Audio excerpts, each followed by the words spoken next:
કેટલાક દિવસોથી 500થી વધુ વ્યાયામ શિક્ષકો 11 મહિનાના કરાર આધારિત ખેલ સહાયકની ભરતી બંધ કરવા અને કાયમી વ્યાયામ શિક્ષકોની ભરતી કરવાની માંગ સાથે આંદોલન કરી રહ્યા છે। ત્યારે આજે ક્રીડા ભારતીએ વ્યાયામ શિક્ષકોની કાયમી ભરતી કરવામાં આવે તેવી માંગ સાથે કલેક્ટરને આવેદનપત્ર આપ્યું હતું, જેમાં મોટી સંખ્યામાં વ્યાયામ શિક્ષકો પણ જોડાયા હતા।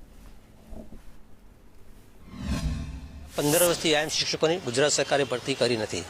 પ્રાથમિક શાળા, માધ્યમિક, હાયર સેકન્ડરી, કોલેજ અને યુનિવર્સિટીમાં દરેક જગ્યાએ આ જગ્યાઓ ખાલી છે અને વર્તમાન સમયમાં જે સ્થિતિ યુવાનોની છે કે જે યુવાનોમાં ડિસિપ્લિન હોવી જોઈએ દેશના હિત માટે, એ વ્યાયામ શિક્ષકો કરના આવે।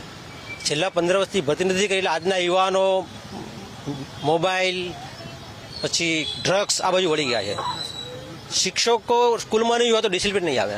આજનો જે વિદ્યાર્થી આવતીકાલનો નાગરિક છે એ વિદ્યાર્થીમાં ડિસિપ્લિન હશે તો દેશનું હિત સારું રહેશે અને ડિસિપ્લિનથી જ દેશનું આખા વિશ્વમાં આઈડેન્ટિટી થતી હોય છે। તો અમારી માગણી એવી છે કે ભાઈ અલગ વિષયના શિક્ષકો હોય પણ પહેલાં અમને ખબર છે સ્કૂલની અંદર અમારે વ્યાયામ શિક્ષક બહાર અમે અંદર ક્લાસીસ જતા રહેતા હતા। આ પ્રકારનું એક માહોલ હતું।